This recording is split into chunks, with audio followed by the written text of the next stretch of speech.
my lovely striker. Welcome back to another PowerWash simulator with some storytelling. So grab your favorite snacks and get coffee with me. And let's get started with a story that's called A Man with Two Lives. Here is the curious story of David William Duck, related by himself. Duck is an old man living in Aurora, Illinois, where he is universally respected. He is commonly known, however, as Dead Duck. In the autumn of 1866, I was a private soldier of the 18th Infantry. My company was one of those stationed at Fort Pilkernel, commanded by Colonel Carrington. The country is more or less familiar with the history of that garrison, particularly with the slaughter by the Sioux of a detachment of 81 men and officers, not one escaping through disobedience of orders by its commander, the brave but reckless Captain Fitterman.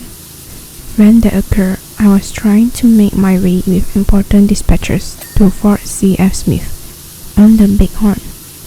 As the country swarmed with hostile Indians, I traveled by night and concealed myself as best I could before daybreak. The better to do so, I went afoot, armed with a Henry rifle, and carrying 3 days' ration in my haversack. For my second place of concealment, I chose what seemed in the darkness a narrow canyon leading through a range of rocky hills. It contained many large boulders, detached from the slopes of the hills. Behind one of these, in a clump of sagebrush, I made my bed for the day, and soon fell asleep. It seemed as if I had hardly closed my eyes, though in fact it was near midday, when I was awakened by the report of a rifle, the bullet striking the boulder just above my body. A band of Indians had trailed me and had me nearly surrounded. The shot had been fired, with an execrable aim by a fellow who had caught sight of me from the hillside above.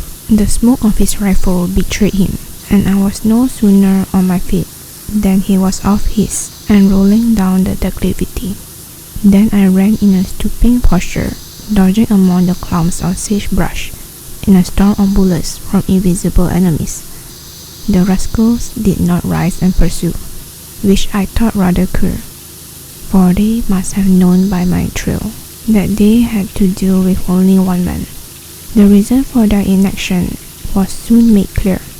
I had not gone 100 yards before I reached the limit of my run. The head of the gulch, which I had mistaken for a cannon, it terminated in a concave breast of rock, nearly vertical and destitute of vegetation. In that cul-de-sac, I was caught like a bear in a pen. Pursuit was needless. They had only to wait.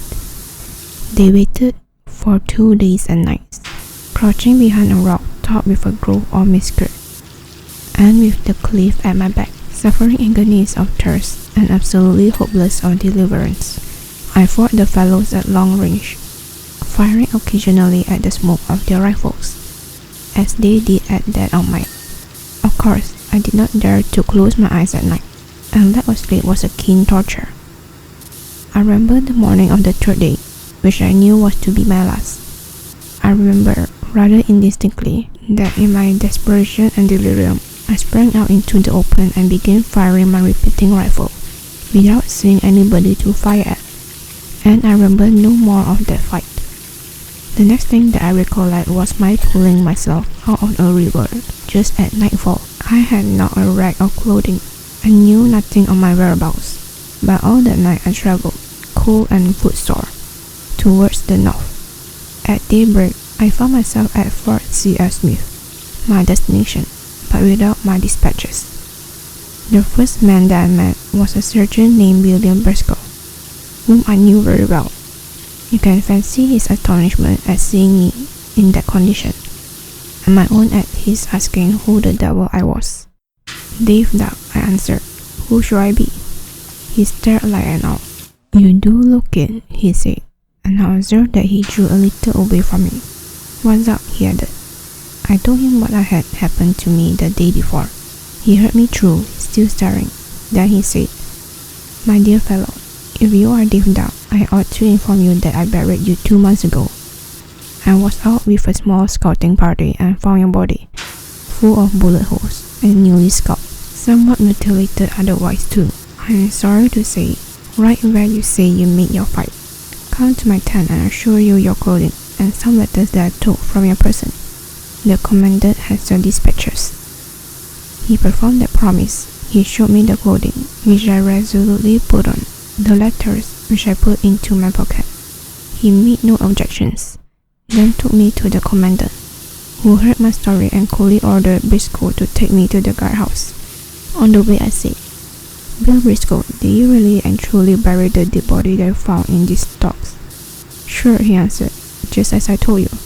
It was still dark, alright. Most of us knew him.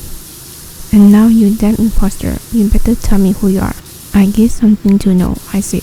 A week later, I escaped from the guardhouse and got out of the country as fast as I could. Twice I have been back, seeking for that fateful spot in the hills, but unable to find it.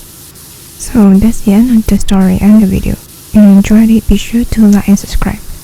And if you have any suggestion on what videos I can make in the future, please feel free to put it in the comment section below. And hope you enjoy the rest of the day, and do drink enough water. Goodbye.